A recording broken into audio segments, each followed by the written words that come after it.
Hello. Michael, what's up, What's man? up? How you doing, Tim? Great. Good. Crappy Wednesday evening. Happy to talk to you.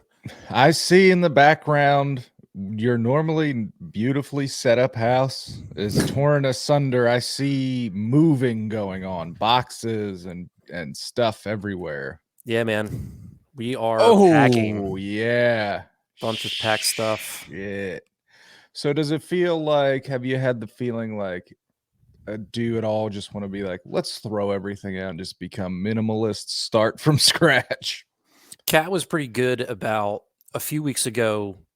She purged a bunch of stuff, Mm-hmm. and that kind of motivated me to do the same. Mm-hmm. And then we're like, okay, now that all this crap is out of here, everything that's left, we do have to pack. So like Mm-hmm. now we're just spending our free time just, packing up stuff that we don't need until we actually move.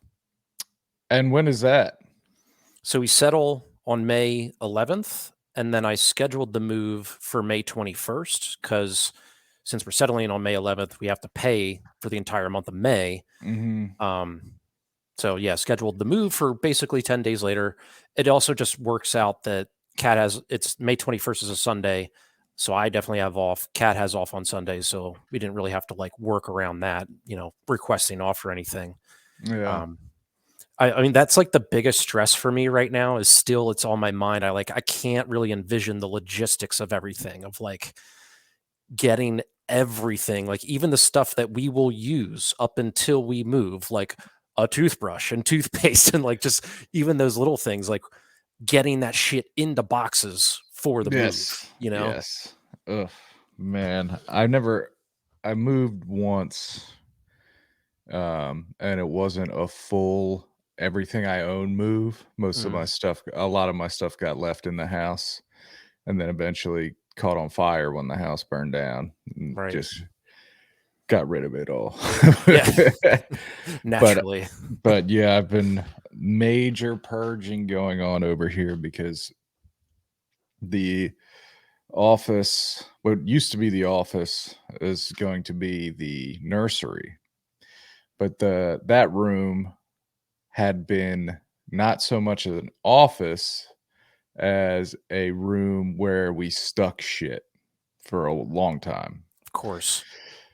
And to clean that out, I first had to clean out the several rooms down here, including the disastrous back scary part of the basement, storage room, laundry room, the office, or the extra bedroom down here that had flooded. So like to clean the one room out, I had to do so much major work, which I'm so glad got done. It like needed to be done, but it's just like, holy fucking shit. I've thrown out, I can't even tell you the amount of the big ass fucking contractor trash bags full of shit.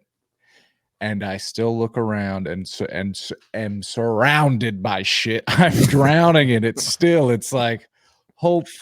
And we haven't lived here that long to accumulate so much junk. But Now, did you actually like throw most of it away, or did you donate some stuff? oh, there's like, yes, donate. There's a bunch of shit just gone, just thrown out, trash. But also there's donations, clothes, some DVDs and stuff, but most of them I just keep. I'm a fucking Physical media. pack rat, some would call hoarder, but it's tough because like, I go to clean out the one room, then I open a bin which is full of miscellaneous milieu of my life, you know what I mean? So I'm looking at, holy shit, I haven't seen the 1999 sixth grade yearbook in 3 years. Let me flip through it. Oh, I'm going to text someone about it. Now I've lost the thread. So I've had to fight those urges to just power through, get shit done. But we've done a lot. We got new flooring down here. The basement looks like the nicest it's looked in so long because the house burned down, rebuilt, and then since then there was a few instances of the basement flooding. So there's so much carpet that got wet that just it was like we had it all set up nice and then it just got fucking bombarded with water and shit. And then it was just like we finally recovered from that. And now it's nice down here again. And now it's just, we have too much. We have so many clothes. It's unbelievable. I wear like 4 shirts, but somehow I have 500 shirts. And I don't know. I'm like one traumatic event away from becoming a hoarder at all times. Like I'm right on the I definitely have it in me. But I'm not over the line yet where I'm not keeping trash and garbage and, things of that nature. It's everything I keep is actually good and special. I'm not one of those freaks that keeps things that are weird yet. Life's a long road. I forget what Kat's mantra was with purging stuff, but it was something along the lines of, is this improving my life? Is this does it spark joy, to quote Marie Kondo? That might have been it. Spark joy, yes. And she just kind of put that to everything. And even something she would bring to me and be like, do you think we should keep this? And I'm like, I don't even know what that is. So why are you asking me, She pulled something out of the closet that was mine. I honestly don't even remember what it was at this moment, but she showed it to me.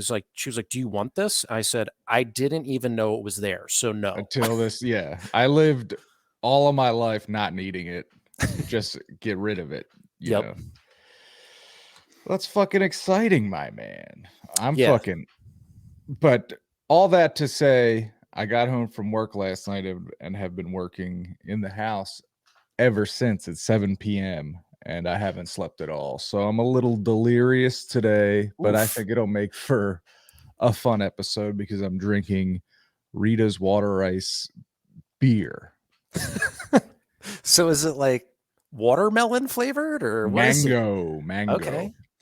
Mango flavored Rita's water ice beer, Neshaminy Creek Brewing Company. I saw it. 5% alcohol by volume, so I'm gonna fucking slam 3 of them and get a small buzz. You know what I mean? Mm-hmm. But it has the taste. Like to me, every micro brew I've ever drank has the.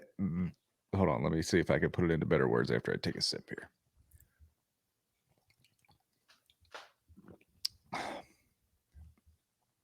There's a certain taste you get in the back of your throat that micro brews have that the American macro brew does not have.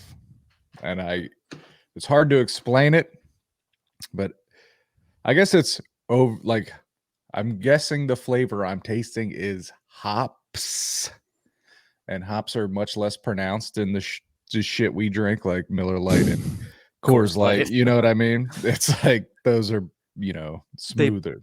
They barely put any hops into those beers, to be frank. Right. And I feel like micro brews are hopping it up. You know what I mean?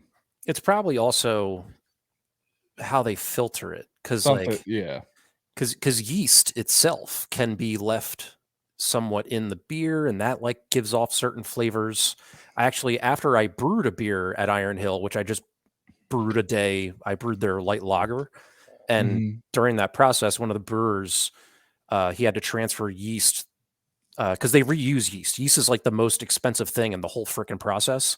Really? Yeah, because it's just a grain, it's hops, it's water, and then it's your yeast. Now, you might get fancy and throw your coriander in here and maybe like some chocolate nibs or something, But for those 4 main ingredients, the yeast is by far the most expensive. So they reuse yeast.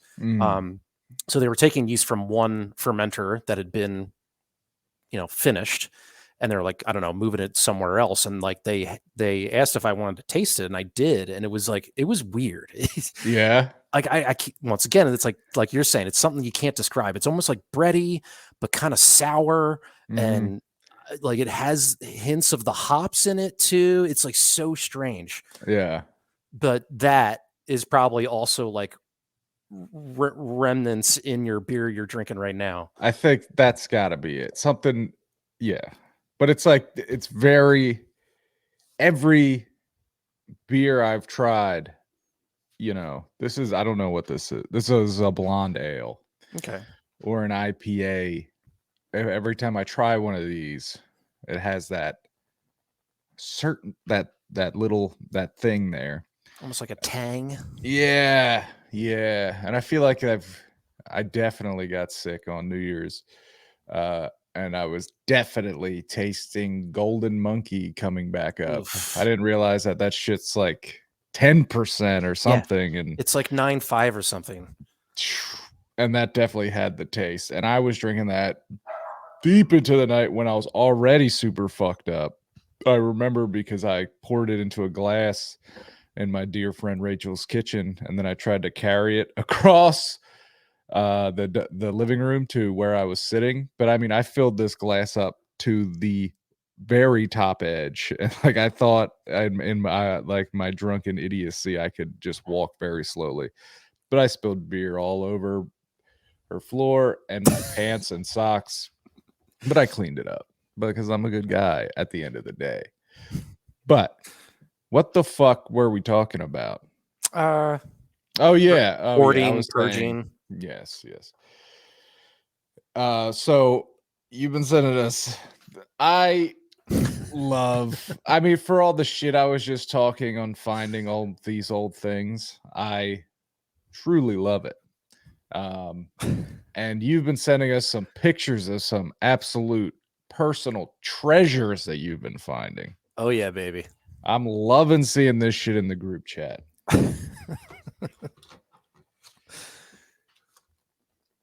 Like, I What mean, I'm coming across many things. I just thought that I sent to you, Keenan, Jim, and Brian, mhm. like an old school proper Memorex tape, Yeah, and cassette yeah, cassette tape that you would put in like a boombox, and all it said on it was Jerky Boys. jerky boys. Yes. Like that immediately brought me back to, it was probably around like 93. And like this to me was like peak comedy. And if you don't know what the Jerky Boys are, man, you're missing out. And it So was it's basically like prank phone calls, right? exactly. Yeah. And I want to say the guys were even based out of Philly, Yeah. because the one dude, his one of his impersonations he would do, or his alias he would use, was Frank Rizzo. And Yeah. at the time, I didn't get it. I didn't know who Frank Rizzo was. But then as I got older and learned about a little bit of history of Philadelphia, Frank Rizzo was a former mayor. Mhm. And Mhm. I think he was even the mayor when that whole move shit went down, when they And like they fucking firebombed the entire firebomb the entire private block. residence, yes, Yeah. and fucking kids and shit. Yeah, it's Yeah. terrible. He's a piece of shit. He's a total piece of shit. Fuck him. But yeah, that was one of his like aliases, was Frank Rizzo. A beautiful, that like, do you have any idea where that tape came from? You said you thought it was your brother's handwriting. Oh, it's definitely my brother's handwriting. So And like he fucking he definitely taped it. pressed record like while it was fucking playing. Oh, it's so good. Which I don't even know, like, where would he have recorded that? Like, it wouldn't have been on the radio, I don't think. No, 'Cause did he have like a yeah, dual cassette player? And then probably. like Oh, he definitely did. his buddy probably had it, so he just made a fucking dub. That's exactly how it went down. Oh man, those were the days. You had to listen to the whole thing to get the recording, you know what I mean? Totally. Because I'm a little bit younger than you, but I was like tapes were basically dead. I would listen to I talked about this on monthly, listening to my sister's singles in her Honda Civic, Dave Matthews Crash, Rusted Root, 1979 by the Pumps.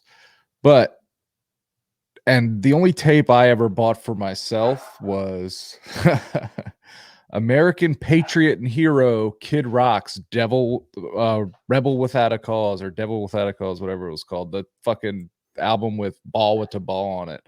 I bought it at the fucking Virgin Megastore in Orlando, Florida. And I listened to it on the train ride back from Florida.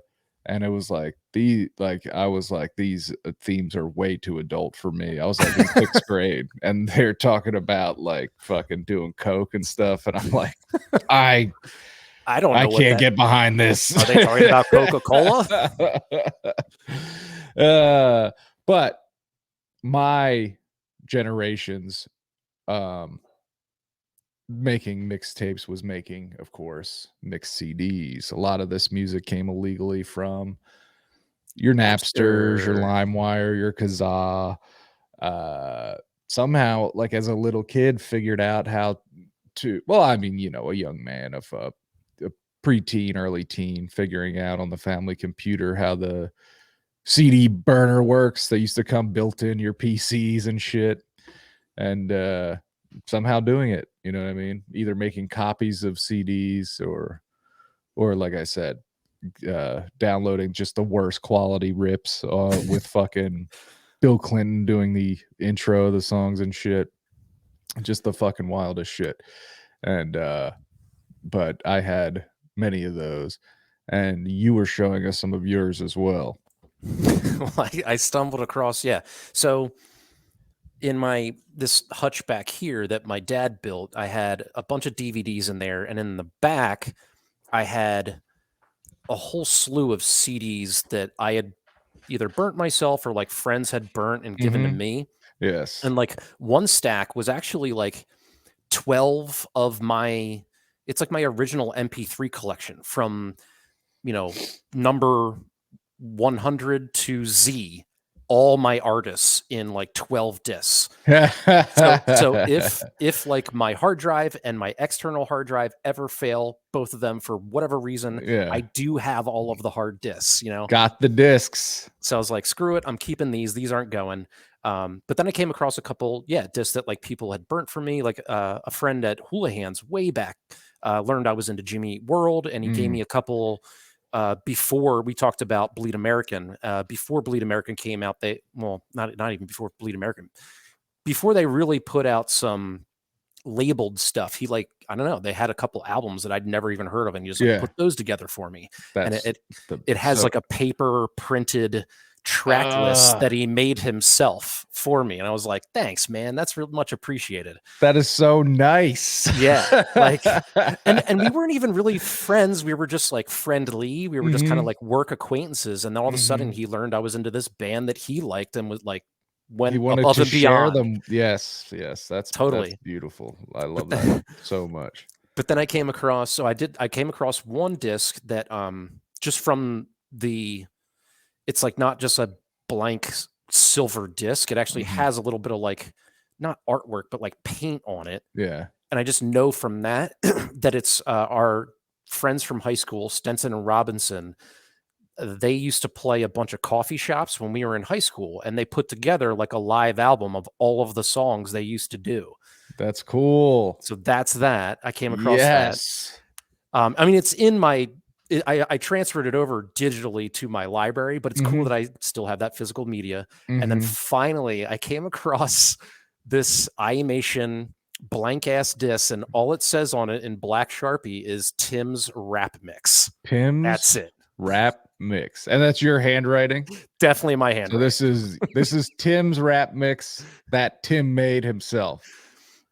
Yes. And I made plenty of mixes throughout high school, because going back to what you were kind of saying, like having an older brother was great. Like he introduced me to how to use like AOL initially, how to like jump into chat rooms, how to like use instant messenger. Just, I mean, I know that sounds kind of antiquated now, but at the time it was the bleeding edge of technology. Totally. It was the new frontier. and he was just ripping songs off of Napster left and right, and I thought it was Mhm. the coolest thing, and he gradually showed me how to do it, and then he gradually showed me how to burn a disc, and, like, it was all very foreign, but then he would show me, and I'd be, "Oh, wow, this is really cool." So I started Mhm. ripping discs all the time. I made mixed discs for friends, girlfriends. I made one for my girlfriend Alyssa one time. I Yeah. don't wanna drop her last name, but she probably still has it to this day. Anyway, I don't know what happened to any of my mixes, where they went. I probably just tossed them because I Yeah. had all of the digital songs. But Mhm. this one random rap mix CD was in this drawer. So I was like, this is awesome. I We have to share it with you gotta guys. we gotta find out what's on this CD. So today at work was kind of slow. So I Mhm. listened to the whole album, if you will. And it starts off with Beanie Siegel featuring Freeway, song called Rock the Mic. Jeez. I think Okay. I'll say also that, so that's kind of a deep cut. Not a lot of people probably know that song.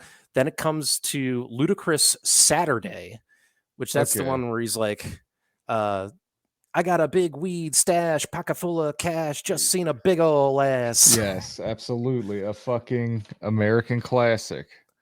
Then Hold on. Bust. Can I play Rock the Mic real quick? Oh, go for it. Let's just see what we It's got kind here. of a banger.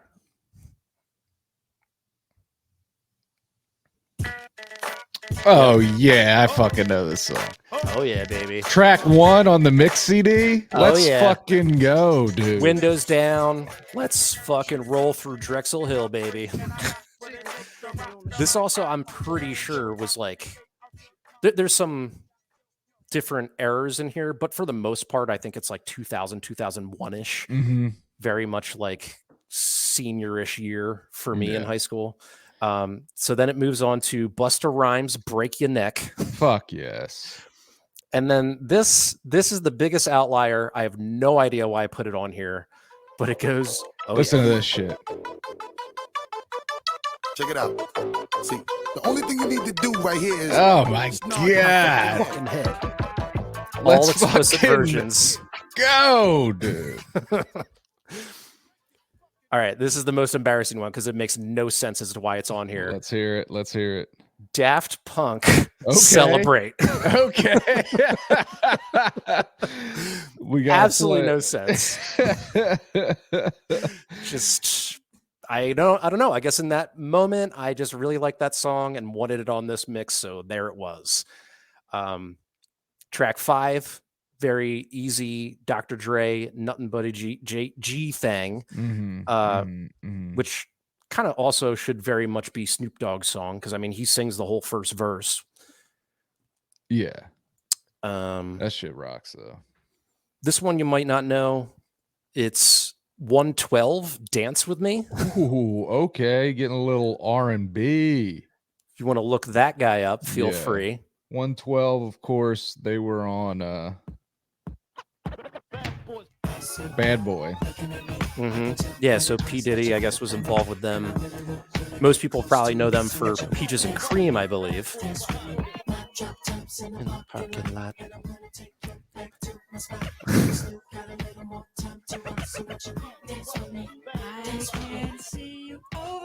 Shit, dude. Fucking fantastic. This next song I really, really loved. Like, I almost knew every single word to it. Jagged Edge, which it featured Nelly, Where to Party At.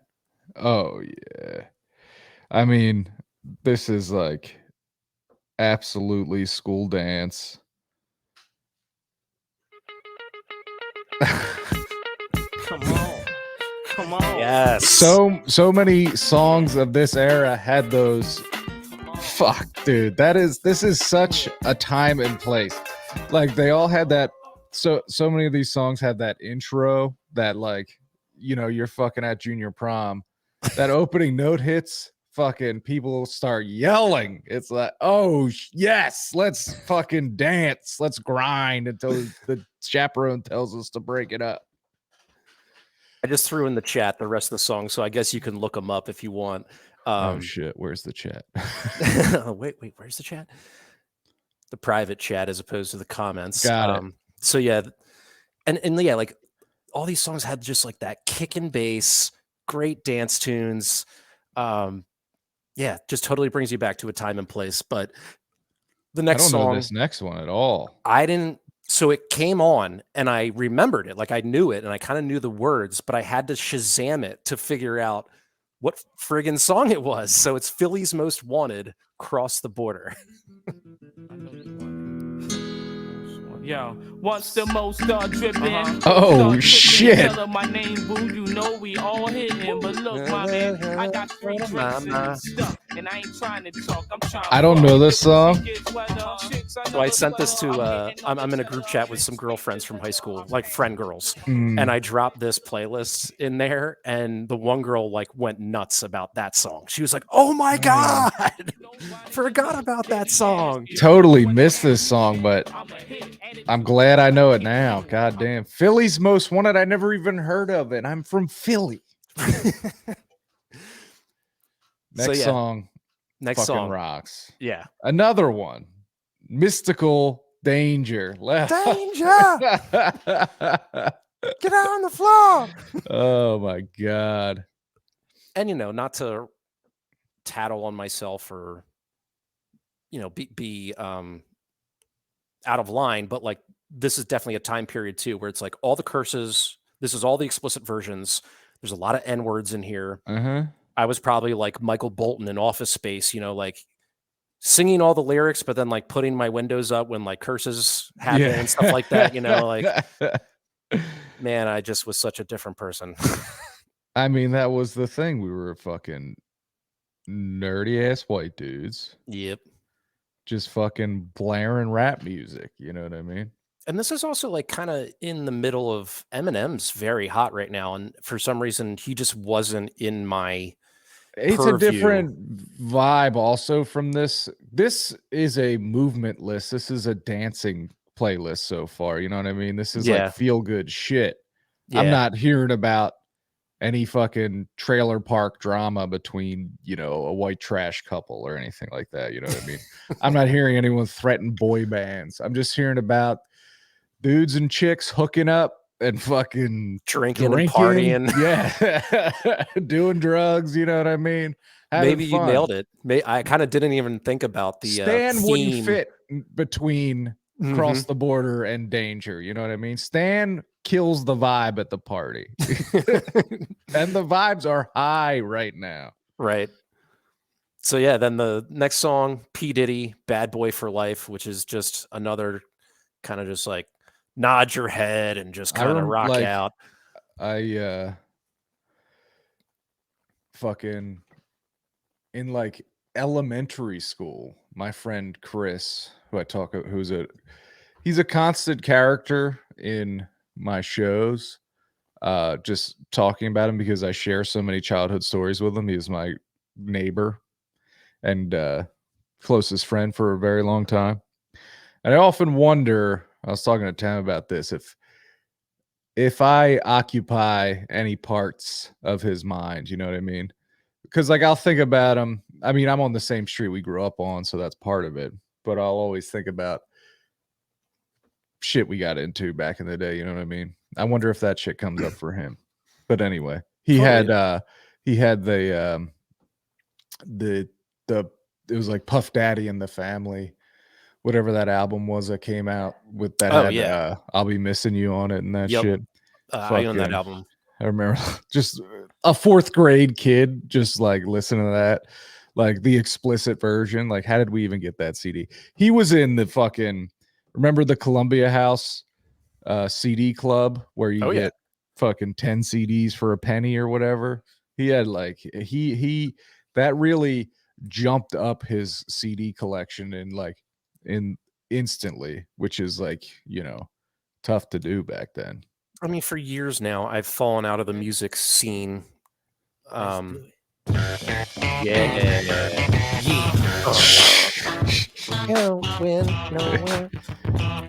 buddy Stenson used to say, what did he say? You go, we ain't growing chest hair. We ain't growing chest hair. It's back hair for life. But yeah, Yeah, like I think it was Jim who said that we should start some little pod or do some little segment where we just kind of hang out and maybe pick an album and objectively or subjectively to talk about an album. And it I, could be anything. It could be country, it could be whatever. I've been thinking a lot about that, and I am excited about it. I think that's an idea we should do. That's a great idea. Yeah. And especially because like what I said in text was like, I've been out of the music game for so long that, yeah, I would love to kind of get back in. Mm-hmm. I've just been so heavy on podcasts that it's tough because I listen to a fuck ton of podcasts. Yep. But I'm also into music. I I bought a Sony Discman. It's a different color, but it's the same model as the one I had at the bus stop in high school that I'll keep in my jacket pocket and listen to fucking Flogging Molly or whatever. Real Big Fish. No, I never had a Real Big Fish album. I had a Less Than Jake album at the time. Oh, great name drop. But anyway, so I get it in the mail from eBay, $20. I put a CD in it and I pressed play, and the tone of the beep that the player makes when you press play instantly transported me back to the bus. Like it was like, oh, that fucking beep. I heard that beep like a billion times in my life because it was definitely during the angsty period where I was like, I just want to listen to my music and be alone and not listen to my parents talk in the car. You know what I mean? I always had was always fucking listening to CDs, and that fucking beep. Oh, so good. Some albums I had listened to, like physical discs, I'd listened to so frequently that I knew the exact timing in between tracks. Some tracks, like the bands would specifically put like not even a second in between tracks, so you almost thought it was the same song the entire time. You know, like like even those little intricacies on a physical media disc. It's so great. Absolutely. And I've been listening to a lot of CD. Like I'll lay in bed, like when I get home, I have it on my nightstand. I'll put a disc in and put these nice headphones on and just fucking, it sounds so good. Zone out a little bit. Disc is superior to MP3 in terms of quality. For sure, man. But I mean, that's where like that original disc collection that I was talking about of all my MP3s, I mean, they all got ripped off of a disc at some point to become an MP3. So there's got to be something that gets lost in translation there. Yeah, for sure. Sorry, I want to go back to what you said though about your neighbor. Like, I definitely think about that all the time. Like, I had a neighbor on one side of me who his name was Hugh, and he inherited. So like the original owner of the house was Babs, and nice lady, actually awesome lady. I mean, she tolerated my brother and I like constantly running into her yard to like retrieve a tennis ball or whatever. So she had to be cool. Yeah. But she had a few sons, one of which was this guy, Hugh. So when she died, he inherited the house and he moved in, and he had 3 children. He was divorced, so he would get the children, you know, like every other weekend or something like that. And their oldest was like my age, and the other 2 were like a little younger, but we'd like sometimes hang out and we kind of were friends and stuff. But, you know, because they didn't go to the same school as me, like there were times where I would hang out with my like school friends, and then all of a sudden, his name was Brian. He would call me and be like, "Hey, you want to hang out?" And then like I just would want to hang out with my high school friends and not really like include them, you know? Yeah, you don't want to mix groups. Yeah. So like at one point, this is back in the day of like typical telephones. So like to put someone on hold, I literally just would put my hand over the receiver. Yes. So that they couldn't hear you. And I like said, you know, it's Brian on the phone. I'm like, I say to my dad, "Hey, it's Brian on the phone. What do you think I should tell him? I just kind of want to hang out with my friends." And, you know, my dad was like, just make something up. And apparently the only thing Brian actually did hear my dad say, "Just make something up," but he didn't hear anything else. And that caused this like huge falling out. Between like mainly my dad and Hugh, the father. No way. Like he got like really nasty. Oh shit. But like Brian and I, like we still continued to be friends and hang out from time to time. Like when he was around, like we played a shitload of street hockey together and Yeah. stickball, whatever, wall ball. And just to what you're saying, I wonder, like, you know, what does Hugh think to this day, or like what does Brian and Kelly and Michael think Yeah. about me? Do they think of me positively, or you know? Does Brian still think about hearing? I'm sure that's like a moment where Brian probably definitely thinks about hearing your dad say, "Just make something up." You know what I mean? And thinks my dad's a piece of shit. That's funny that you bring that up because on Instagram, which you're not on, I asked if anyone had any questions, and Tyler, our boy, actually asked, "What is the most embarrassed you have ever been?" And that's that's a tough one right there. That is a very tough one. And like like before that happened, I remember Hugh used to hold me up as like this golden child, because like I think his kids were just like decent in school. But Mhm. there were times that I used to do my homework in the dining room, which sorry, going back to, you said something about like where your I guess it was your office room is where you just kind of Yeah. like threw junk. All the shit goes. Yeah. Yeah, that kind of became our dining room. Like that was where all the mail just ended up. The And dining room also, table is just a pile of shit. yeah, Yeah. and like that's all, like just one end of it was where I would do my homework. Well, that was Yeah. also in the front window. So I remember Hugh at one point like told me just personally how, like, you know, he just thinks the world of me, and how like he uses me as a good example for his kids. Cause like he told his kids, he's like, look, Timmy's in there doing his homework by himself. Mhm. He thinks nobody's watching him, but we can see him. And like, even when no one's watching him, he's doing the right thing. And he used to Yeah. use me as this like golden child for his Yeah. children. Yeah. And then later on, here's my dad telling, you I know, don't wanna me to hang out tell with his this kid to fucking F dork. off. Yeah. I just tell him to go fuck himself. Oh, life is made up of those moments, huh? You Totally. squirm when you think about them in the middle of the night when you're about to fall asleep. Yep. Real quickly, the most embarrassed I have ever been was at my wife's work wrap party. I fainted. My we went to, there's always a wrap party, and then after the wrap party there's an after party that's at someone's house in Philadelphia. So we were in this fucking Philadelphia row home, packed, people hanging from the rafters, every inch of the house as people in it. I hit a blunt which had tobacco in it as well as weed, and Tammy went to the bathroom. Then I started getting hot. Like I was like, holy fuck, I'm so fucking hot right now. And what I should have did at that moment was sit down. But I feel like if I sat down, I would have been all right.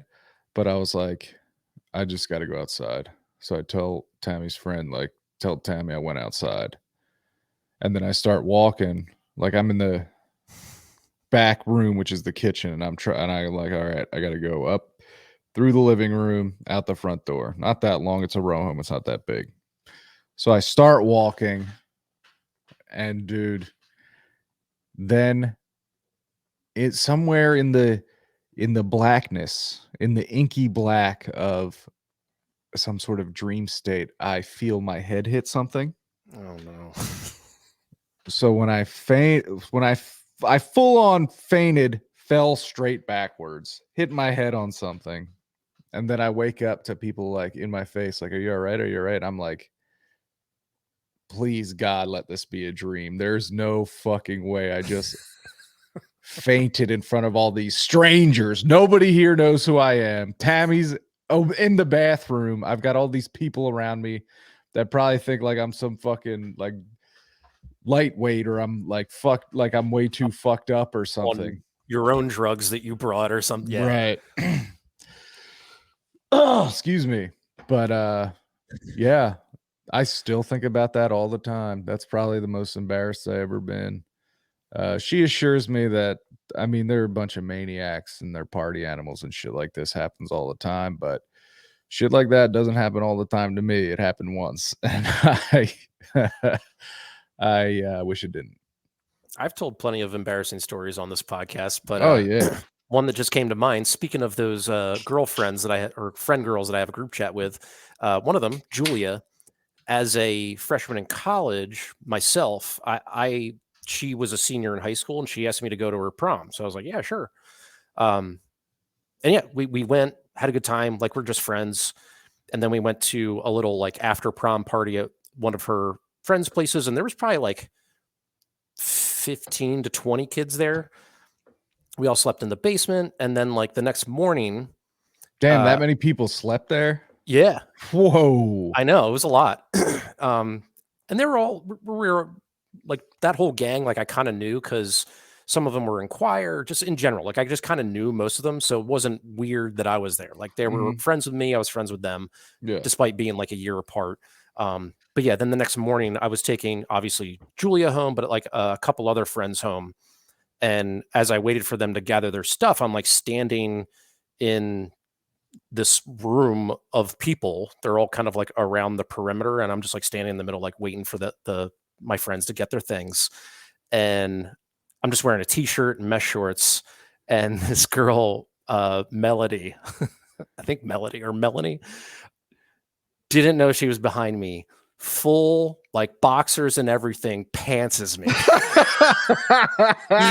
And I am like dick out in front of this room of people. And like no one even the reaction was great too, because like no one like went or like, oh my god, like they just took one beat and then everyone burst laughing, like just burst into laughter. And I didn't even like, my reaction wasn't even like to immediately grab my shorts. I kind of just had my hands on my hips and looked down to my pantsless self and went, ah, crap. And then like pulled my pants back up. Oh man. Oh, that's fantastic. So Full funny. dick exposure. So funny. And that like it was embarrassing, but like it's, I don't know, like even in the moment it was so funny. I think it's so funny today. Yeah, it is fucking very funny. Back to the list here. Next Back one to the is list. this song will endure forever, right? Yeah, I mean this is an all-timer. Yeah. This album is dedicated Notorious to all the people that B.I.G. call down that one Juicy. mouth tonight. Right. All the people that I mean, never it's saw strange. the Like building, just the, I think, you know, police part of it went to is see my daughter. And all the the way we niggas- romanticize people that die young. But just It was all a dream. I used to read his I mean, especially his hits, like his handful of hits are just as popular now as they ever have been, you know what I mean? Totally. And maybe that's just amongst us, people our age. I don't know if the Gen Z is getting into it, but I'm sure they will find it, right? Because these songs just stay around. I feel like it's stuff that still gets played at bars and Yeah, anywhere that a DJ is playing music. absolutely. I mean, that song's getting played. Right. He's got it on his laptop that has the spinning discs connected to it or whatever. You know what I mean? Yeah, like, yeah, Notorious B.I.G. was someone that I didn't get into until later in life. I was more interested in like the NWA tendrils. Oh, you're a West Coast guy. Right. But that was also instilled in me from my older brother. Once again, like he was heavy into NWA, Ice Cube, Dr. Dre, Snoop Dogg. That all got passed down. Yeah. Yep. Yeah, absolutely. I'm with that. I prefer, you know, Dre's producing style. Yeah. I don't even know like who produced, like I couldn't even tell you. I guess I was just so young at the time. I didn't even know what that meant. But I love rap music. Now the next one.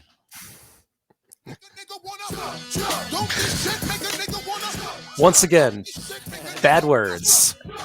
This fucking, like, you could just bring this CD to a party, right? Throw this, put it in the player, and the fucking room is everyone's drenched in sweat. No one has sat down yet. It's just everyone is just going ape shit, dancing in somebody's basement. You know what I mean? This is why I always thought I would eventually be a decent DJ, and I did it for some time. Did you? I did. I don't think I was Really? very good. Yeah. Like, when was this? This is way back. So I'm 39. This is back when I was like 22 through maybe like 26-ish, 27-ish. Holy shit, that's a long time. Yeah. But I mean, it was just maybe one shift a week type of thing. But the company that I initially worked for was the one that Keenan worked for initially. Keenan actually like trained me how to like work the damn like box The that has reg, the yeah. actual like turntables and like Yeah. the disc trays. This is back when we used to lug around a bunch of like actual CD boxes. Yeah. It was like right around that time that we were transitioning to putting it all digital, and then you were actually bringing a computer. Yeah. Yeah. But yeah. so you do bars and stuff. Yeah, like the coolest one I ever did was here in Westchester. At the time, it was called Baxter's. Now it's called, I don't even know what it's called now, but it transitioned over to Ram's Head, and actually just recently did another renovation. But they have like this basement, and it's a college bar. It would just get packed on. So I would do, I think it was like Tuesday nights, or it was either Tuesday or Thursday nights. It was definitely a weeknight, and they did karaoke. So I would do the karaoke DJ. And I think I would start around 10, and by like 11:30, the place would be wall to wall. And like, that's cool. This is also the time that you could smoke in there. Oh, yes. And it's a basement bar that you can smoke in. Man, that's 5 years off the back end of your life for totally, sure. Totally. I mean, I was definitely smoking too. For sure. The DJ smoking a cig behind the thing. You looked hot as hell. Yep. Playing these fucking bangers. Yep. Man, what a fucking life. At least I thought they were bangers. This next song, I fucking... I know it. Oh, yeah. I used to... So, like, I thought this was called Holler Back. I know, yeah. I think it's actually called It's Youngin'. just called Youngin'. Yeah. I thought it was called Holler Back Youngin'. Right. FABOLOUS, of course. Hell yeah. His clothes were so big. I like this is also very much in the time where like this song, like, and if you go back and watch some of those music videos, it was like the throwback jersey craze was everyone had throwbacks on it. It was like, it was cool. It's cool looking back now, like, oh shit, that's a cool ass fucking jersey. I forgot to say on that first song, the Beanie Siegel one and Freeway, the video, one of them has on like it's an Allen Iverson, but it looks like it's a throwback to like the Julius Erving days, Oh yes, that's what's known as a rewind over a throwback, a modern player in an old jersey. There it is. That was the term I was looking for. A rewind, but you can call it a throwback. This video makes me think of the daughter of my ice hockey coach was like a year younger than me, and I had such a crush on her. And one day, me and another boy, she had an older sister, went and hung out at their apartment. It was just those two girls and us two. And looking back on it, like I definitely had a shot. You know what I mean? It was like she was definitely into me at least a little bit. You know what I mean? But I was just such a fucking dork. I didn't know what to do. But anyway, that day we were there, this music video came on about 15 times. We were just watching MTV and it just kept coming on. We were like, hell yeah. Love that Fabulous. Rocks. And the next song as well. So I guess we didn't. Yeah. Did I skip one? No. I guess we just didn't say that other song was Busta Rhymes' Past the Courvoisier. Past the Courvoisier, yes. Yeah. Which, by the way, Courvoisier sucks. Like, I don't understand why that's it's viewed as like this higher end thing. Courvoisier is what? Brandy? It's either brandy or cognac. Yeah. Cognac. Yeah, that's what I meant. Cognac. Are you looking it up? Yeah. I'm afraid, like, you know more about computers, but I'm like recording everything on I'm afraid to look on any other website that I'm just going to send everything crashing to the ground. It's probably not how computers work, but I mean, that's my job on Pop Addled when Keenan is trying to remember somebody's name or whatever. Mhm. That's my job. I go looking look it up. I remember. Did you have any of these when you were a kid? Our first computer was a DOS computer. Well, we had a computer before that, but it was like green and it was like black with green on it was very old dot matrix printer. Oh yeah, I mean, we definitely had a DOS. But then our computer. next computer, like the one down here, was DOS, and we had a disk that was like 400 games. One of the games was Doom, which was like a legitimate game. That's I think awesome. Yeah, Doom was on there. I think Wolfenstein was on there. And then 398 of the shittiest fucking games you've ever even imagined in your life. Like I just remember summer nights just down here on the computer. Start, program, execute, whatever. The little shit you had to figure out as a little kid. Or and like pulling up this DOS game. You would have to type in the command to like tell the computer to like run the frickin' disk off the B drive or whatever. It's so fun. And I'll try this game. 3 seconds. This sucks. Next it was like it's so funny. I just love that. You fucking nostalgic for when you were a little kid and shit didn't matter, but just that era of, like you were saying earlier, this was like right before the AOL. Actually, it was probably, I think we were always kind of a half step behind what was going on. So AOL and stuff was probably happening, but we didn't have a Windows computer yet. So we were like, not there yet, but we were figuring it out. And the computer came with like a 3D inside the body game where it had like the blue and red paper 3D glasses. And in the game, like someone would get bit by a dog and you would have to go inside their body and find the rabies and zap it and shit. It was so fun. But yeah, for the record, Courvoisier is cognac. Cognac, yeah. Too sweet for me. Cognac is very sweet. Cognac, yeah. Another one that kind of gets perfume going down, poison coming out. Oof. That was from Cocktail about champagne. Oh, got it. Yeah. Yeah, like another one that kind of gets talked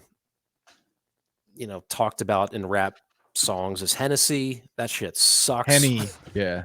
God, it sucks. And then there for a maybe hot month, Hypnotic. Hypnotic was like, I think, in a song too, and that shit sucks. Puke town. What is even Hypnotic? It's some sort of like just a passion liqueur. Fruit. Yeah, it's like it's blue. For those that don't know, it's like sky blue, and it's like you drink that shit when you're a teenager and you puke it up. Hypnotic cognac made with fruit juices, vodka, and cognac. It's 34 proof. Oh, is cognac? Apparently, that's what a quick look is saying. Do you remember how popular the champagne Cristal was? Every fucking rapper had it. You go into their cribs, their fucking fridge would be full of it. And it was just because the bottle looked cool as shit. And then the fucking, like the owner or CEO of Cristal came out and basically said a bunch of racist shit that he like did not like that rappers were into it. It was like, dude, do you not like money? You know what I mean? It was like, and then rappers were like, fuck you then. We're not going to fucking give you all this free publicity to make everyone want to fucking buy Cristal because it looks cool. It's like fucking old racist French idiot. Fucking moron. But that was another thing. Like MTV Cribs era was ruled by Cristal. The movie Scarface was a huge theme. I remember, I can't remember the rapper's name. If anyone listening remembers this episode, but basically, like his bedroom was basically decorated from like every Scarface artifact you could get at like Spencer's Gifts. Like it was so tacky. Like he had Scarface like window blinds. When you close it, it was a picture of Scarface, like a Scarface blanket and shit. So tacky. But yeah, I think Scarface and Cristal and just fucking great music of this era. Totally. Petey Pablo, Raise Up, Take Your shirt off, swish it around your head. The same friend I was talking about, this is so much this era of my life, which was such a weird era because there's eras of your life where there's people in it and then they're gone. Like, and this is this era. Like everyone I hung out with at this time and like my closest friends at this time were all like, there's no connection anymore. You know what I mean? Yeah. But he had this CD, the Petey Pablo CD, and I remember just sitting in his living room, just so bored. And he'd be on AIM. Like I would be sitting on his couch, and he'd be on the computer in the same room on AIM, just playing the first song, which was Raise Up, on repeat. While he just chatted with chicks on AIM, and I was just sitting there like just so fucking bored. And he lived too far away from my house where I couldn't walk home. You know what I mean? I was just trapped. I just thought of a fucked up story. Do you want to hear it? Of course. Okay. So all our parents were going out. And the plan was I was going to go to my friend's house. And the aforementioned coach's daughters were both supposed to come over too, while all our parents went out. So I show up, I'm fucking hype, right? Like I'm gonna sit here and not make a move on this girl. This is it. Like we are like this is happening. This is the night. I show up. We're waiting. Coach shows up. Eldest daughter only. Breaks the news. We couldn't get a hold of her or something. She couldn't come. Great. So you're third wheeling it. All the parents leave. It's me, these two. 10 minutes later, they go down to his bedroom. Close the door. There all night. I'm alone in his living room watching TV. You know what I mean? I think the Flyers played the Avalanche that night, maybe. It was just like just sitting there, just so bored for hours. Jump on AIM on his computer. No one there to talk to. Sitting there. His dad or stepdad comes home. He forgot something at the house, comes home. He's like, where's the boys? Like, they're in the bedroom. He walks up to the bedroom, puts his ear to the door, walks out, gets what he doesn't fuck around. And then just leaves me there. Hours go by. They don't come out. They finally come out. Parents come home. His dad kind of gives him shit like, it's kind of shitty just to leave Mike sitting up there alone. And he was like, I don't care. Which, I mean, I get it. You're a teenage boy, whatever. But that was like one of the most boring nights of my fucking life. First, like bitter disappointment that the chick that I was in love with didn't show up. And then just, I guess I'm just going to be sitting here. Yeah, like there was no recognition from your friend to be like, oh, well, maybe we should get Mike out of here. Nothing. Didn't care. I'll sit in the living room, no problem. Jesus, fuck. I haven't thought about that night in so long. Just endless boredom.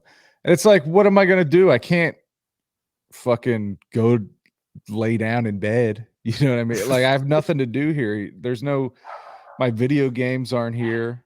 My fucking none of my stuff's here. I'm not gonna jack off. You know what I mean? I don't have a fucking iPhone. I got nothing to do but just sit and wait like a dork. And like I said, too far to walk home. And it's pitch black now. It's the middle of the night. Oh, tough one. These songs are now reminding me of that. Now I hate them. Just kidding. This next one I don't know. I gotta look it up. Tell me about it. PD Pablo and Mystical kind of remind me of one another. Like they have like a similar kind of like scratchy voice. So I think that's also maybe subconsciously partially why I put them on the list here. Not just that they were popular at the time. 12 and 13 and they're bangers. Now, but yeah, here we go. Understand how they didn't understand you in that Mary Joy. Yeah, I Kick know. that old man. robotic futuristic. This is the joint. album version. Yeah, Crazy joy. Oh, yeah. Like you the blab. Robotic kicking Oh, I the know this song. Yep. So like this is kind of another outlier where yes, it's rap, it's hip hop, like, but We're turning the BPMs down a little bit at this Totally, point. totally. We're fucking, we're not, we're grinding at a slower pace. So you don't fucking nut in your fucking khaki shorts. I do love this song so much though for all the people in it because it has Biggie, it has Busta, it has LL Cool J. It's listed as Craig Mack, and Yeah. Just all of their verses. I just love their lyrics. They have some really funny lines. Like one guy says something like, "I'm too lazy to hold my dick. Maybe you'll hold it for me," or something like that. Like, just what? I think Biggie says at one point, "I get more ass than an ass tray." Pretty good. Yeah. LL Cool J is definitely my brother's era. Fucking, I remember him putting on "Knock You Out," just being like, "Fuck yeah, this shit is intense." That and like "Doing It" were the only songs that Doing it. I kind of enjoyed. I was never really into LL Cool J, but respect him. Tammy has said that LL Cool J, like the biggest LL Cool J fans are like, now Tammy said this, not me, like heavy set white women that like work in a medical office, like a medical, like a fat white medical assistant woman are huge into LL Cool J. I love that. That's such a pinpointed demographic. I love LL. My biggest LL Cool J memory, besides, of course, Deep Blue Sea. Deep Blue Sea, You Killed My Bird. Outstanding stuff. Is he had an MTV Unplugged, and What's to unplug? He was wearing a tank top, and he kept raising his arm up, and he had a big, giant white ball of deodorant stuck in his armpit hair, and it was like impossible not to stare at. We've all been there. We've had those days where like you just went a little too heavy on the deodorant. You have those like, those weird deodorant balls. But luckily we never had them on TV. True. Tough. Like, what do you do if you're like the director? You know what I mean? Like after song one, do you have someone run out and be like, LL, you got a deodorant ball in your armpit. Everyone's staring at it. Or like maybe the makeup person just doesn't even say anything, just like lifts up his arm and just cuts a little bit of his armpit hair to just like cut it out. Yeah. So next on the list, we got a Nelly song. I was big into Nelly. Yeah. Really, really enjoyed his sound and his voice and his overall vibe. And this is on the list just because of the time period. This was just hot at this time. Now, this is a bit different. This is St. Louis. Mm-hmm. We're talking Midwest rap now. What is Nelly up to? I don't know. But I guess like Ludacris would also fit into that bucket of maybe like Midwest or Midwest South. No, I'd call him Dirty South. Okay. Yeah, you're right. ATL, Atlanta. I mean, he has a fucking song called Southern Hospitality. What am I talking about? Yeah. And then what's his name? Petey Pablo is I think he's Carolina. North Carolina, of course. Of course. As he yells a bunch in that song. I like where we're going here towards the end. Like we're kind of you definitely had a good pace to this. We're mellowing out here towards the end.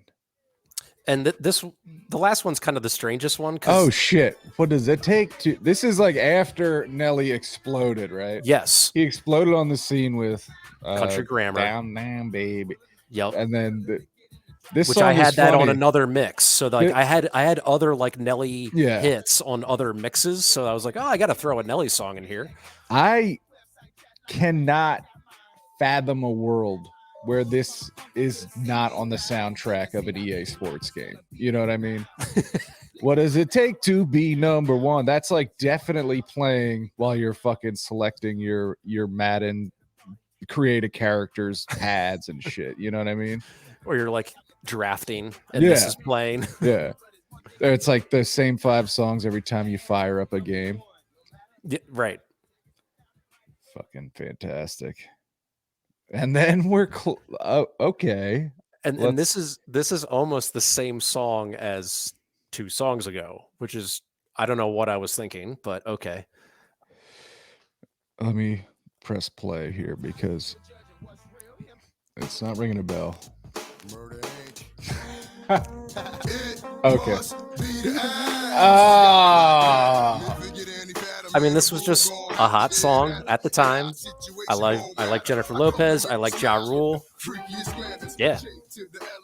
I never knew the name of the song where that famous line came from. Must be the ass. JLo's like low-key underrated. I think she's pretty great. Yeah, it's like I don't know. Yeah. It was like I wish she stick with acting almost sometimes. I thought she was a good actor. But she doesn't. What was the last thing she was in? Anaconda? Well, I get definitely not Anaconda, but I mean, she was most recently the Super Bowl halftime show with Shakira, right? I meant acting wise. I know. I'm just trying to think of things in pop culture that she was recently doing. Ben Affleck commercial of Dunkin' Donuts. Super true. Bowl. But we wish him the best. And that's it. That's the full album. That's the list. And I got to tell you, Tim, your rap mix goes hard, okay? This is not a joke mix. This is what's up. You know, Daft Punk excluded. That was a pretty fun An outlier. Yeah. Maybe you clicked the wrong thing. Like you Right. added it by accident. Yeah, like what would have been around D, like Das Effects or like I don't know. Whatever. DMX? Yeah, maybe DMX, because DMX was definitely hot around this time. Man. Fucking A. And you went to Upper Darby High School. Went to Upper Darby, yep. What were those prom? Did you go to your prom? Oh yeah. Because you had huge class sizes, right? Yeah, so my graduating class was like 700 something, and at that time the freshman class was like 1,200 kids or something That's ridiculous crazy. like that. Yeah. Was your like- school gigantic? Yeah, Or was it just fucking bursting at the seams? a little of both. Like the campus, I mean, sorry, I was thinking in my head how it's kind of like a campus. Yeah. But yeah, the school, it was big. It was like 3-ish floors, like kind of, I don't want to call it the basement, but like the ground, not even ground, like it, you know how like if you step into a bi-level house where like the steps down aren't necessarily a basement, but they're like a little below ground. Yes. That was like the cafeteria, and it like took up the entire space. Yeah. And it was so huge that like Aramark did all the food for it. Shit. Yeah. They do like the Phillies. Exactly. Like, and you could get anything. It was awesome. Like you had pasta, you had pizza, you had like burgers, you had anything. It was so cool.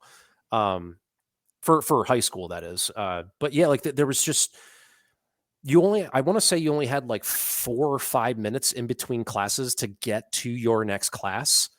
And there were times where like I had to go from lunch to like the 3rd floor Right. all the way the hell over wherever. Yeah. And like you were kind of sprinting.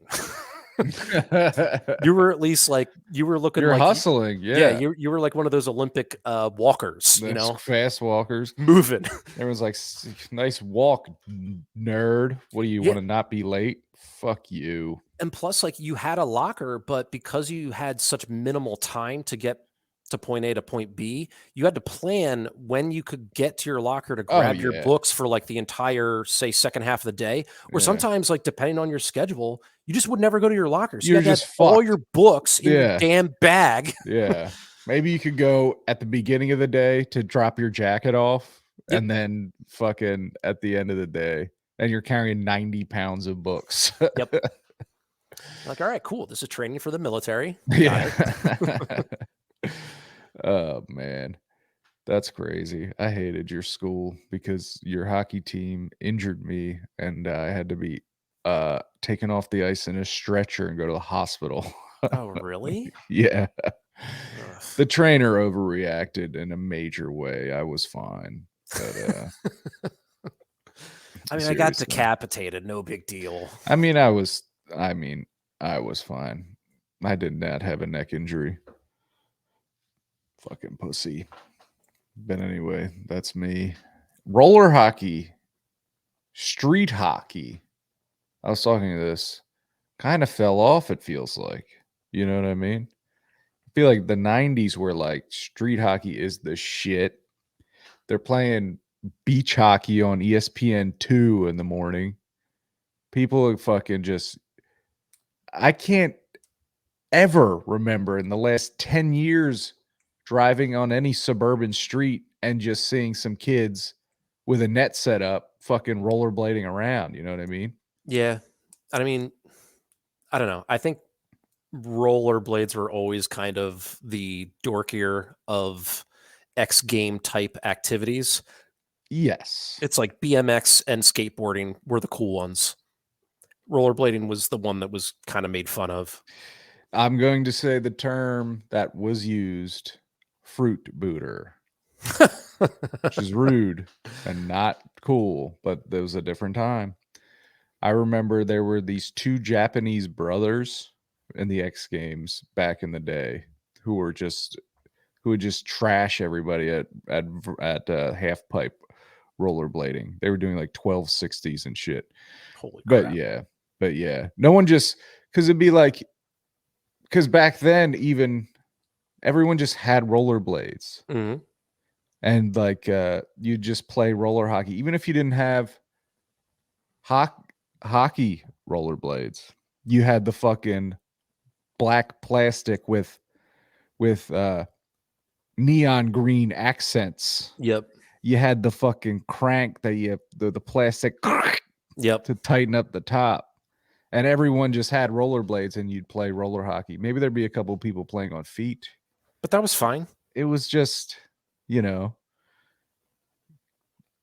sad. Makes me sad. But what can you do?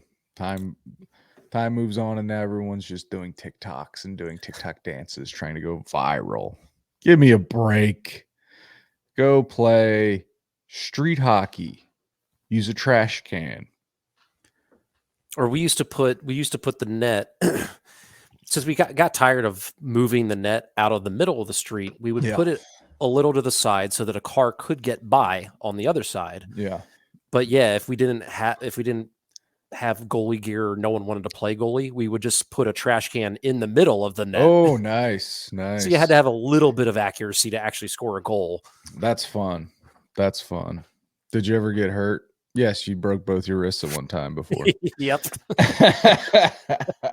I remember a kid we played floor hockey in 4th grade, and the kid got hit right next to his eye and was bleeding.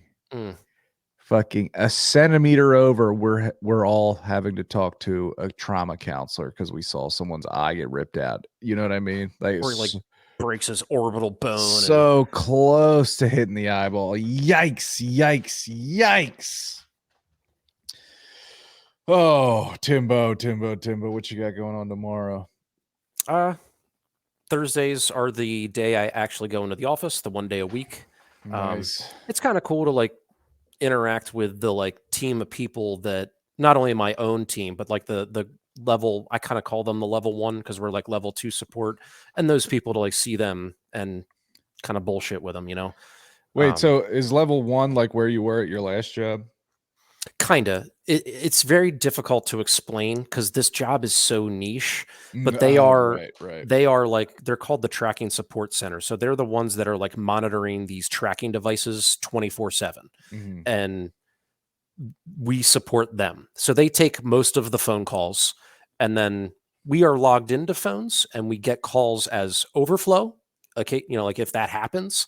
But for the most part, we're there to support them. And now, like, while we're not taking phone calls, we have plenty of things to do. Like we have projects and stuff, but the level 1 people are kind of like the ones that are really, really busy. They're constantly on the phones. That's cool. I have one last gripe to bring up. I and love gripes. It's like now that I'm almost 2 years out of the bar biz, and like I'm not turning the other way to be like a Karen or anything, but it's tough to not spectate and see where bars just fail and do it wrong. And like, it's not even one bar in particular. I just have noticed it at any restaurant that I go to. Like, why is it so difficult to put sports on the television? Like, okay, I get it. On Sundays, a lot of people want to watch golf. I hate golf. I don't give a shit about it, but I get it. Fine. But like once, I don't know, 5 o'clock hits and you notice that there's the like Philadelphia CBS News on. Yeah. Like, come on, can someone pay attention to this? Like, and I'm also a little spoiled because this is something that the managers do at Appetites. Like they, in the morning before the place even opens, they're setting reminders on one specific television to just pop up when like stuff ends and stuff is coming on, so that like you don't have to be that customer to be like, hey, Excuse can you me, put the Phillies on? and they're like, what? The who? Like the local sports team. I don't know if we have that channel. Sorry for asking. And like, and I feel bad being that guy because I get it. You're the bartender. You should be making the drinks. Right. You don't want to be bothered with the TVs, but like I have no one else to ask besides you. And then, and like it just, and especially recently, I've gotten like the obvious like annoyed. Oh yeah, well fine. You know, like it's like, fuck come on, you, man. Like right now, it is the first round of the NBA playoffs. It is the first round of NHL hockey playoffs, and you have the Phillies. Yeah. Like, come on. There's a lot of shit on television right now. Get fucking Big Bang Theory on mute off the TV. It's not serving a purpose. No. Like, or whatever sporting event you had on earlier that is now showing some infomercial. Like, don't need it. Don't need it. Yes. Attention to detail, or that's, you know, because it is the hospitality business, right? So those are things that you would hope would be paid attention to, and I guess that's what separates the does this happen at your, are you gonna, first of all, are you gonna, have you told, because you have a local haunt, right? Yep, it's called the Square Bar. The it's Square right across Bar. the street. Have you told them that you're moving? Yes. Were they bummed? Was it like a sad thing? Yeah, I'm sure it's sad. Yeah.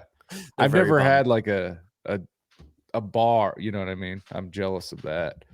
But that overall, we're gonna miss that because, you know, even though I don't work in the biz anymore, like I had for so long, especially in this town, that like I can go to any bar and I'm probably gonna see someone I know and be able to strike up a conversation with them. And you know, that's definitely not going to be the case where I'm moving. You're gonna be a fucking stranger. You're gonna have to find. Have you Have you looked at all, like on Google Maps or anything, at the area around your house? See if you had any places you want to check out, or I you gonna save have, that? Okay. and there doesn't seem to be anything that close. So, Oh, so which is fine. You know, whatever. maybe it'll provoke me to do something better with my time. Yeah, watch it, drink it home. Yeah. Yeah, Or- like my last point though about like the sports on sorry. TV Yeah. thing, especially right now, is like I have cable. You know, I Uh-huh. can watch these games at home, but I have one television. So Mhm. I specifically want to go to a bar because you have numerous televisions. So Right. even like if the game I really want to watch, it goes to commercial break and I like turn over here and I get to see this like Boston, whatever game for just a minute during that commercial break. Mhm. That's what I want. Like I Yeah. love that. Yeah. And then check out the NBA game over here. Like Yeah. that rules. Like, have you ever gone to a bar that has all of the games for March Madness? It's freaking great. Yeah. Yeah. And think of all the people that have cut the cord. Like I think there's a ton of people that specifically go out even just to watch the Phillies, and that's it. And when you show up and it's not on television, it's really frustrating. Yeah. And you got to be like, hey, excuse me, can we get the Phillies on one of these TVs? And they put it on the TV that's like over your shoulder. Right. Good. Oh, cool. Thanks. You're gonna keep the music choice that's not playing over the house system on that TV. Is that what we're doing? All right, we got a World Baseball Classic from 1973. Oh, great. Yeah, we're gonna keep that on. All right. Yeah. It's tough. It's tough. What is it's so does this happen at Square? Are you talking about this happens a lot? It's really across Westchester, but yes, it does happen at Square. The other like locals bar, and I'm doing air quotes, is called Jitters. And Jitters. Weird. Before yeah, sounds like a coffee place or something. totally. But yeah, before I moved in here, when I didn't live with Kat, I lived on like the side of town that was closer to Jitters, so that like I hung out at that bar because it was like the locals bar. They're just more attentive to the TVs. They just are. And I think it's something that gets like trained in them. And I guess it just doesn't happen at other bars. Right. So yeah, is it happening at Square Bar? Yeah. So Square is so you did the air quotes locals.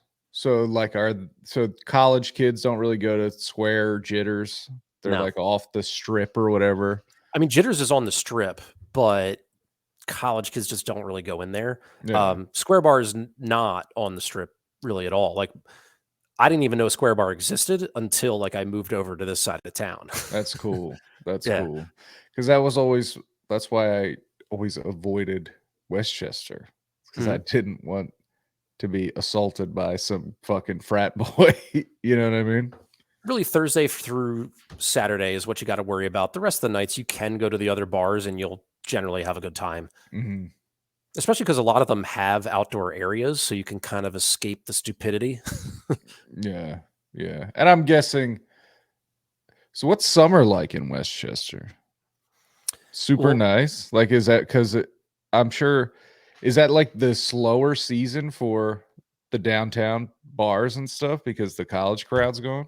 It is, but it's still not terrible. And especially since COVID, they remember like so many towns would shut down the streets to let outdoor dining happen.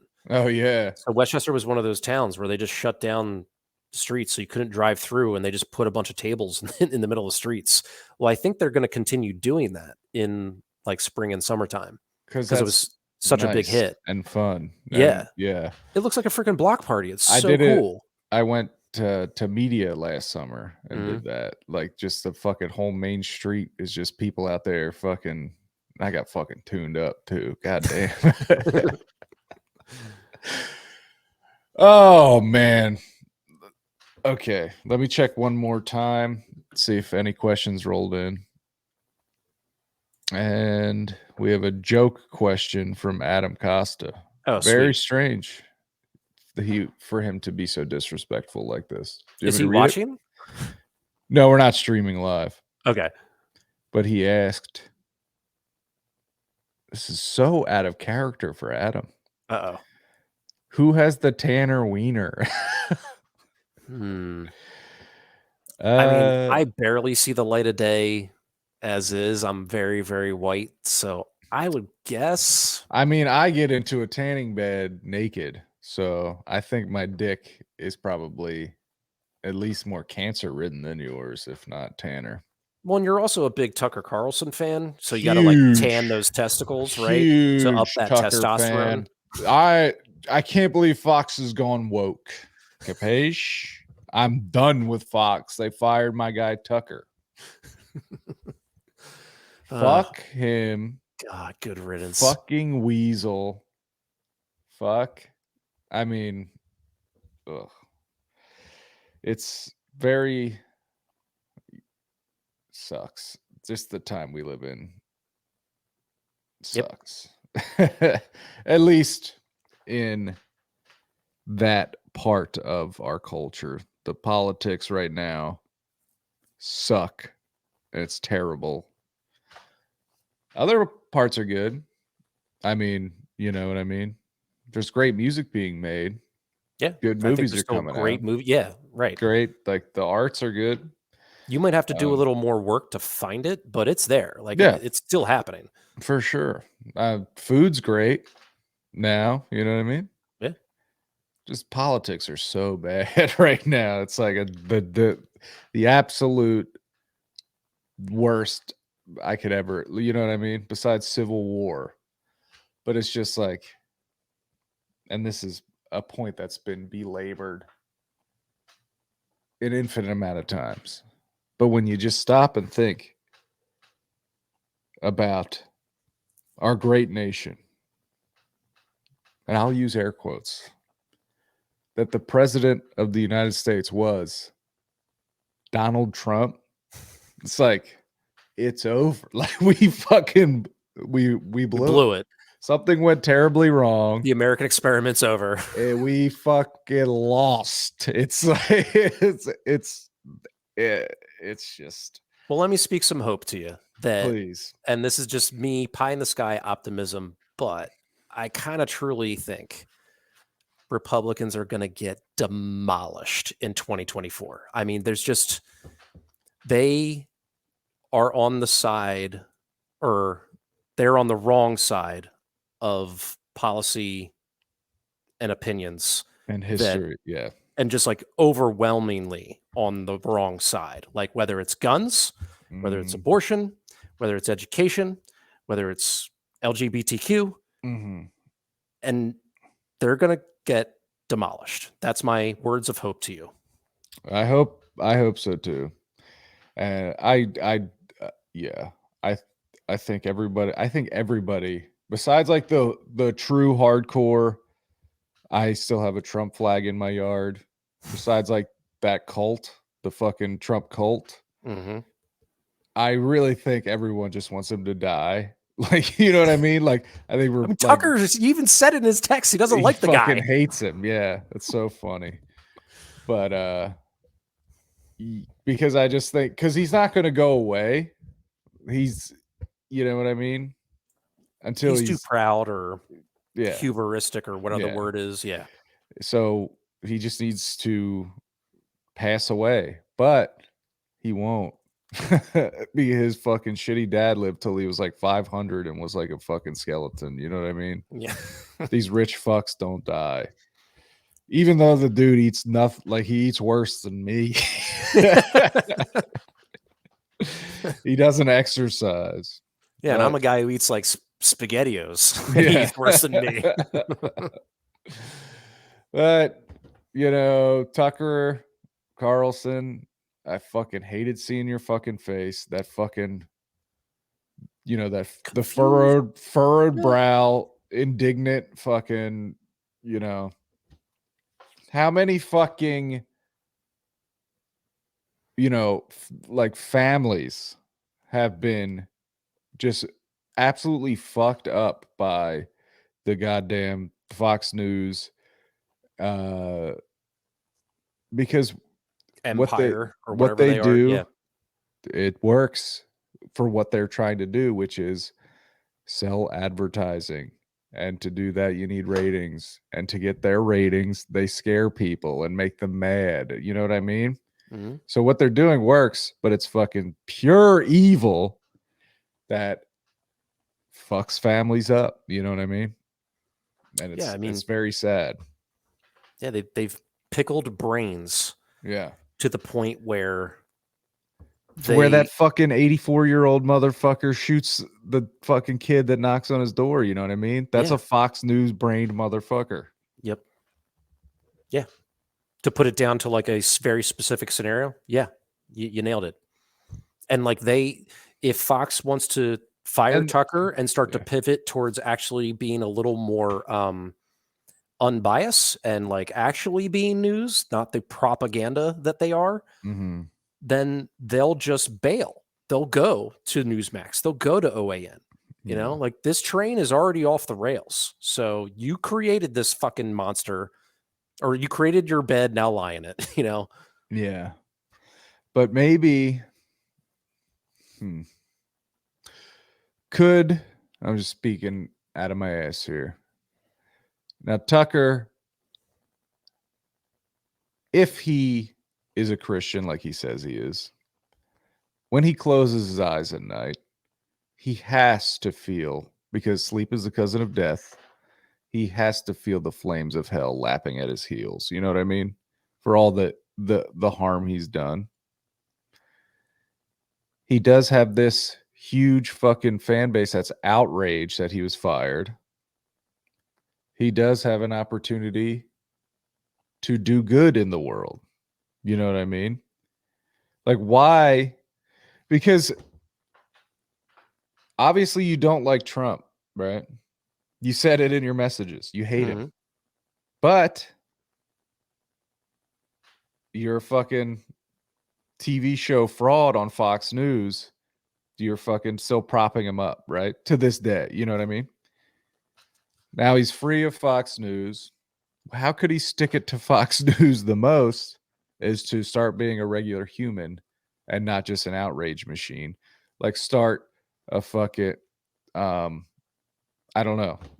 Because all these people are saying, we're following Tucker wherever he goes. Are these people, in your opinion, so far gone that if their boy Tucker starts being like, hey, you know what? Actually, Trump is bad. Will these people then immediately be like, Tucker's gone woke? You know what I mean? Is it that bad? Do they really trust this guy? Or is he like, when does it end? You know what I mean? Like how baked in it, like, are the ideals so much more like someone that you trusted says something that doesn't jive with your rigid ideals? Are you going to maybe think about those in a deeper way, or are you going to say he's gone woke? You know what I mean? The guy Jordan Klepper, who does all those videos for The Daily Show, and he like where he talks to goes to the rallies and stuff. I love those. I don't know. People are like, these don't really do anything. They don't change minds. I don't care. It's funny to fucking make fun of these buffoons. Or when Jon Stewart fucking has those fuckers on and makes them look like idiots. Keep doing it. I don't care if it doesn't do anything in the polls. Continue. Sorry. I don't know the exact scenario. I only just saw, as we do in today's age of information, I saw like a 2 or 3 minute clip on Twitter, but it almost seemed like it was like the Daily Show studio, and it seemed like the audience was asking Jordan Klepper questions. And one person asked, like, what was the most like interesting, I don't know, situation that you came across? And he said how he like totally put this person in their place about, I don't know, Trump like getting indicted and like trying to like prohibit people from testifying. And he basically like told them, well, he's like obstructing this, that, or the other, like, and just like basically flipped the script on them to make them realize that what they were saying was hypocritical and full of shit. And after he said something to the effect of like, and the person took a beat and looked right at me and said, well, I don't care. And that's when it clicked for him that he realized it's not even about really like policy or anything. It's like they now became the MAGA movement. They just want to be a part of this thing, and they don't care about the bullshit and baggage that comes along with it. Like, this is now their identity. Yeah. So to like, I hear what you're saying about like Tucker, but I think it's more about like, well, wherever the mob goes, that's where I'm going to go to. And like, this is my personality. This is who I am as a person. This is how I identify. I am part of MAGA, you know? And as long as the leader of that is Donald Trump, they're probably mostly going to follow him. I don't think they're going to follow Tucker Carlson. Right. And especially if he ever says anything bad about Trump, Trump will just be like, Tucker sucks. And then everyone will be like, yeah, Tucker sucks. Yep, Tucker sucks. Okay, we're with you. We're with you. We're with, who do we like? We like Hannity. Hannity's great. Hannity's a good guy. You know what I mean? Fuck him. It just makes my skin crawl. You know what I mean? It's just so bad. And to your point about like him laying down at night to go to bed, like, does he feel remorse? Does he feel guilt? I don't know. And I don't think so with most He's not dumb. You know what I mean? He's a smart guy. But I think a lot of these people truly have become addled or pickled to the extent that they so believe in their like way of life that they want to eradicate all of us. And to do that, they have to do what they're doing, which is like, don't let us vote, you know, make LGBTQ just not fucking exist. You know, like they just, that's what they're doing. They're like, well, fuck, we'll just like take you out of the equation and become no longer a democracy. Yeah. And also I think Tucker has like people like, I think everyone there just has disdain for regular people and don't care. Like they know they're shoveling shit to pigs, right? But their bank accounts are overflowing with cash. And it's like, that's what matters to them. You know what I mean? No, not the good or bad they're doing. It's like, I'm a cat. You go down to the roots. What's the problem? Fucking money. You know what I mean? What is the problem? Unfettered, out of control capitalism. You know what I mean? Fucking 1980s, Ronald Reagan. Everybody just wants money. Fuck everyone else.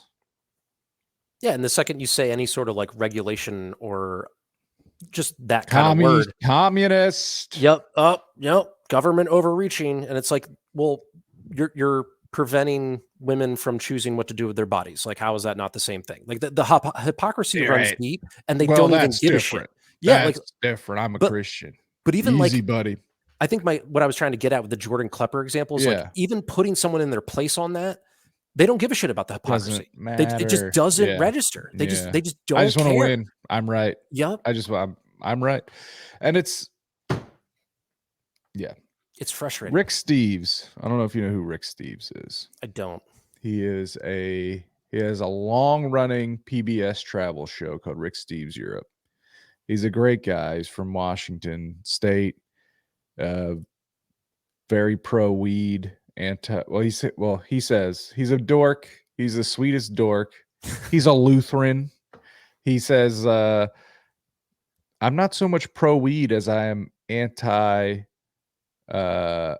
prohibition, because he says this was back when it was more illegal. He would always bring up the point like, yeah, I can pretty much smoke weed and never get in trouble, but my black friends will go to jail for it.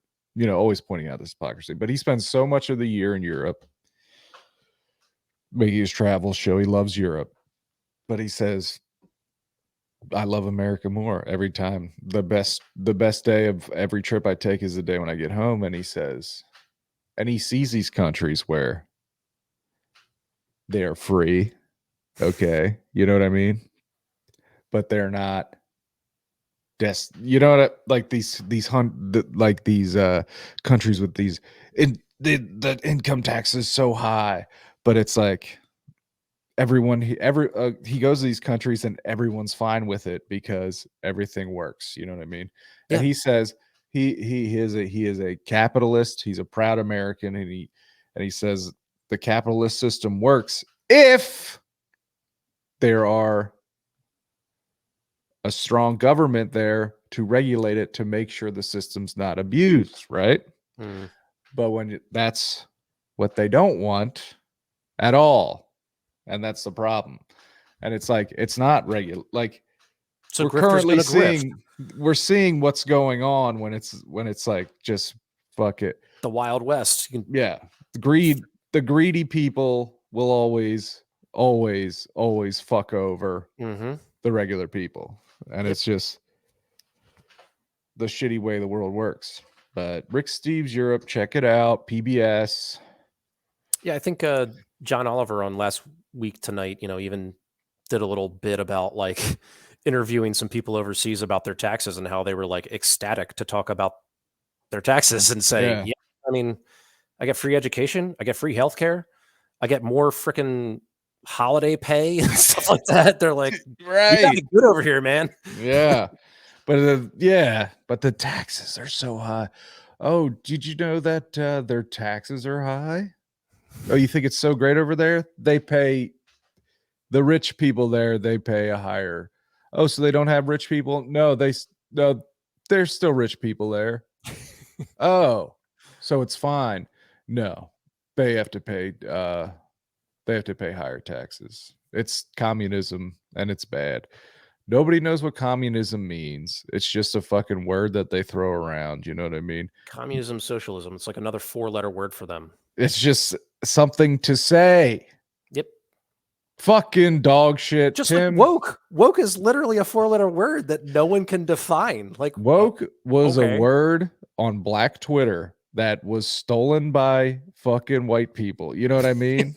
It was like as so many things were stolen from black people by white people. Yes, and made uncool and dorky and annoying. Tim has bought the blue check, so check him out on Twitter. Yep. What's your name on Twitter? Where can yeah. everyone listen to your great podcast, of which I'm a huge fan, which an episode should be coming out soon? Yeah. I'm at Timbo_slice 714, I think. And what are they, just random numbers? And you can follow Pop Addled on Twitter at Pop Addled, and then all other things, Facebook, Instagram at Pop Addled. Just on anything that you stream your podcast, search Pop Addled. And me and Keenan talk about movies and do top fives and stuff. Most recently, we will have a top 5 like surprising movie endings. And surprising, not just like a twist, but like could be surprising in a bad way, could be surprising, obviously, in a good way. So yeah, that was a fun episode with our friend Josh. Hell yeah, look forward to that. And I'll pop up there time to time. Our old friend Harrison. Not plugging the shit we do together. No, not at all. I'm just saying that people, want because sometimes to listen to a new podcast, it's easier to do it with someone you already know. True. Good point. So you can listen to any of the Doom-addled episodes. Most recently, we did. What did we do? True Romance. True Romance. Oh yeah, great movie, great episode, great time. A lot of fun. Make sure you're subscribed to Doom Thugs on all the social medias, and look out for Timmy and I on, of course, Com Majors. We just did a great. Fun episode over there with those boys. Katie sat this one out because we're watching Superbad. It's a bunch of boys just talking about their dicks coming and stuff. It's all nasty stuff, but that was a very fun episode as well. And that was a blast. Like, I still think about that episode. That was such a good time. It's a lot of fun movie, fun episode. Yeah, so check us out everywhere. And if you're watching this on YouTube, if you could do the YouTube shit where you subscribe to the channel and give it a thumbs up and all that shit that all of my favorite YouTube content creators say every episode. If you could do that shit for us, that'd be hugely helpful. And of course, if you're listening on the podcast app, you're a real motherfucker and we love you. Give us a rating and review. And we'll see you. Oh shit. I just realized this is could very well be the last podcast I record before I am a father. So that's crap. exciting. That's very exciting. History is marked here. There's a before and an after, unless we record early in May. We'll talk about that off air. Thanks everyone for listening. Thanks for watching, and we'll see you. And thanks to Tim's parents. I'm glad you Tom and enjoyed Holly. the show. Tom and Holly. Glad to have you on board. And we'll see you next month. Unless, we'll see. Life Bye. gets in the way. Yes. Bye. Bye.